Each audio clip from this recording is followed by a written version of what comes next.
Buenas, meu povo, estamos aí ó, com o nosso Shima de toda terça-feira, assistindo a programação e também degustando o amargo que faz bem, né? Como a gente diz lá no Rio Grande.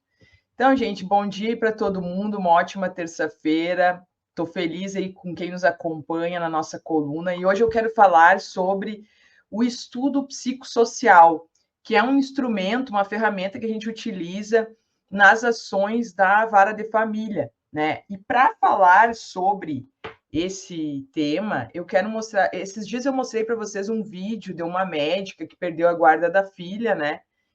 E aqui eu tenho um outro vídeo de uma engenheira que perdeu também a guarda da filha, mas esse caso aqui o STJ já reverteu no dia 1º de abril e manteve a guarda com a mãe, mas eu quero mostrar para vocês um trechinho de um vídeo que viralizou dela na internet quando ela perdeu a guarda da filha lá na Justiça do Maranhão. Olha só.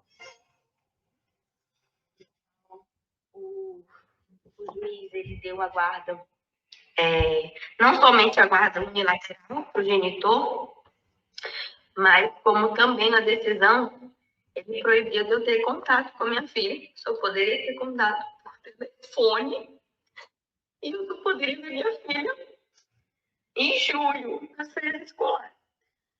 E eu se lá não entrasse com um recurso, alguma petição para me tirar esse direito de ver minha filha. Então, em dezembro saiu essa decisão. E aí, né, com toda a questão do rito processual, a gente entrou com agravo, né, em São Luís. E aí, esse agravo, a gente entrou com um pedido de tutela recursal. E essa tutela recursal, essa tutela recursal, a gente conseguiu uma liminar.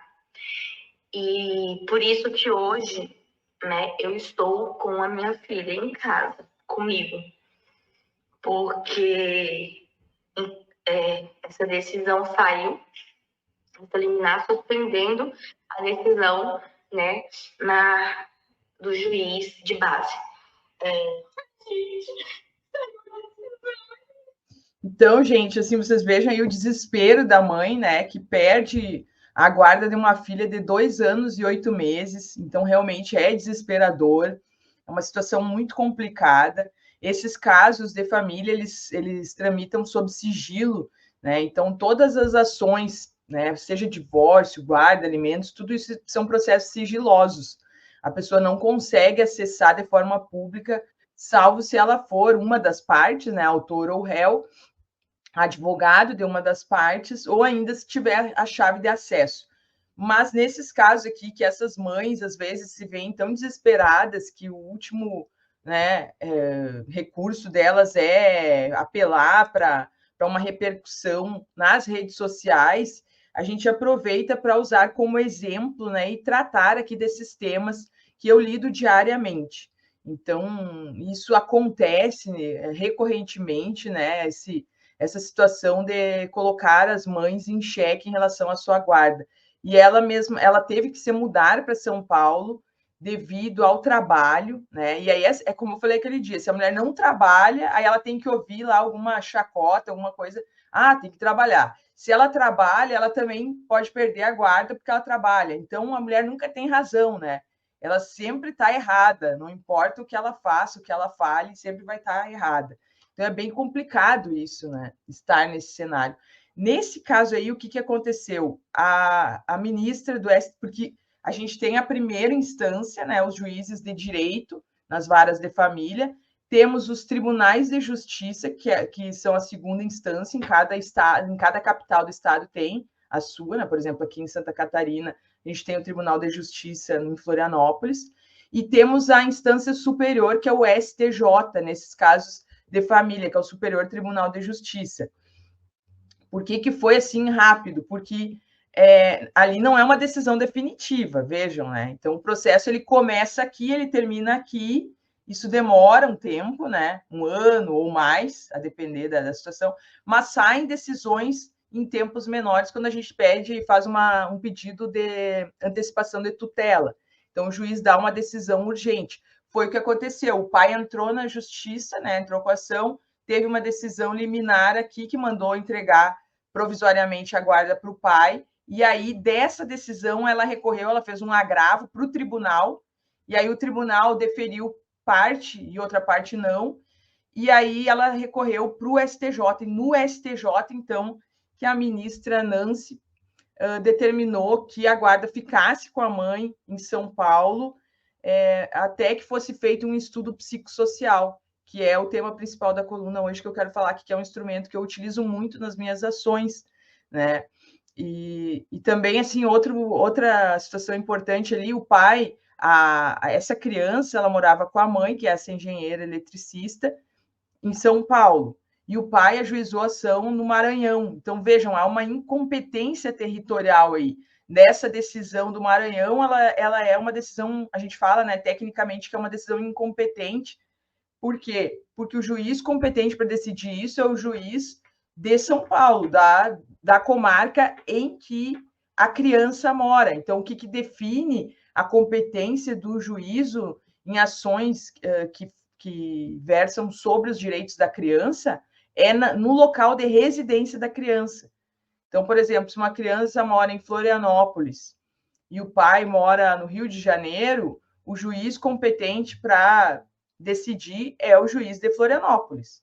Tá? E nesse caso aí, então, o juiz de Maranhão deu uma decisão que é uma decisão que havia uma incompetência territorial, então a ministra também usou esse argumento e falou que retirar uma criança abruptamente da mãe, sem um estudo social, sem uma certeza, né? Porque tá, tudo bem, pode até pleitear isso, verificar a situação, mas assim, dessa forma, não. E para retirar a guarda de uma mãe tem que ter algo muito grave, né? Essa criança tem que estar exposta à violência física, sexual, à prostituição, a álcool, enfim, né? Drogas ilícitas. Esse tipo de tratamento desumano, cruel, não é assim. Ah, não, porque ela mora lá, eu moro aqui, vai tirar a guarda. Porque esse afastamento, óbvio que não é uma coisa boa para a criança, mas vai ficar com o pai, vai ficar longe da mãe. Então tem que ter um mínimo de coerência, né, nessas questões. O que acontece muitas vezes que eu vejo é que existem pais que usam as crianças para atingir as mães. Então, muitas vezes, as mágoas que ficam dos relacionamentos, né, fazem com que eles tenham atitudes dessa natureza, né? Por isso que eu sempre digo, é muito importante a presença de uma psicóloga nessas situações e de uma advogada que consiga também centralizar, puxar a pessoa para o racional, porque quando a pessoa se divorcia e quando, né, fica mágoa, fica rancor, fica raiva, tem muitos sentimentos ali que muitas vezes a pessoa não consegue raciocinar da melhor forma e ela acaba atingindo a criança. Hoje a gente fala até no feminicídio indireto, né, que aconteceu semana passada, não sei se vocês viram, no Rio Grande do Sul, que um pai atirou um filho de uma ponte, coisa horrível, né? Uma criança de 5 anos, e aí mandou um áudio para a mãe dizendo: hoje eu fiz uma loucurinha, atirei o fulaninho aqui da ponte, agora vive com isso. Ele falou. Então, vejam, ele quer atingir a mãe, e aí o que ele fez? Ele foi lá e matou o próprio filho, tirou de uma ponte para ver a mãe sofrendo, né? Um dia antes, ele tinha já feito uma esganadura na criança, ela já tinha se recorrido à justiça, muitas vezes as mulheres têm dificuldade também de provar e né? Às vezes acham, não, tá exagerando, tá não sei o quê, e às vezes acaba acontecendo o pior, né? Então, nesse caso aí, foi um deles. E a questão do estudo psicossocial, a gente pede nessas ações, para quê? Para que uma assistente social do fórum, né, uma perita judicial, então ela não é uma perita nem do autor e nem do réu, ela vai até a residência que a criança mora, verifica, conversa, faz uma entrevista. Ela vai também na casa do genitor, verifica a situação, conversa com o genitor, conversa com a genitora, conversa com a criança, olha, né, o ambiente, e aí, com base nisso, ela emite um laudo para o juiz, dando o seu parecer. Se ela acha que é melhor aqui, que é melhor ali. Então, nessa decisão desse caso que eu trouxe para vocês, não tinha sido feito isso, simplesmente o juiz pegou, a juíza lá olhou o processo e deu a decisão para inverter a guarda, para tirar da mãe e deixar com o pai. A ministra no STJ disse que não, que primeiro havia uma incompetência territorial, e segundo, que não havia sido feito um estudo psicossocial, que é isso que eu acabei de explicar para vocês, né? E aí, com base nisso, ela reverteu e mandou a filha ficar com a mãe, novamente. Esse estudo psicossocial também vai verificar, muitas vezes, assim, ó, a criança ela precisa ter um lugar na casa, né? Claro, cada um tem condição, mas é importante a criança ter a sua cama, ter as suas coisas para guardar, a sua mesa para estudo. Então, isso também a assistente social vai verificar ali as condições de higiene, de alimentação que a criança tem, na casa de um, na casa de outro, e com base nisso ela emite um laudo.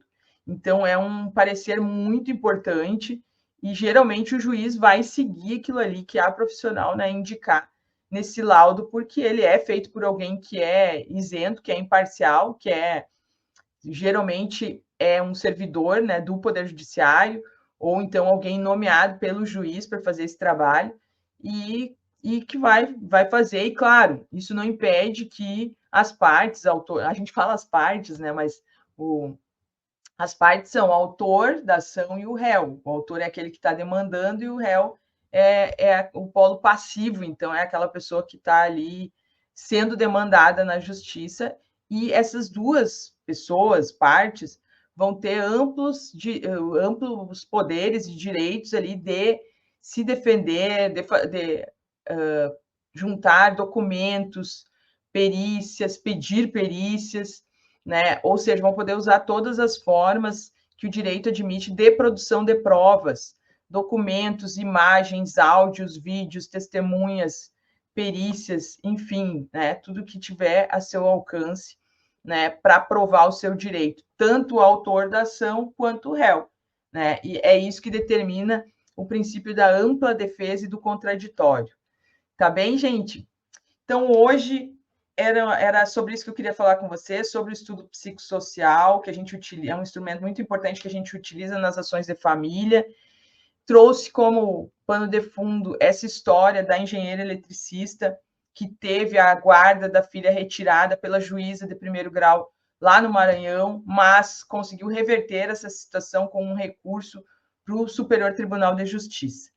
Então, com isso, desejo para vocês todos aí uma boa terça-feira. Tomem um chima, um cafezinho para alegrar, para aquecer o coração.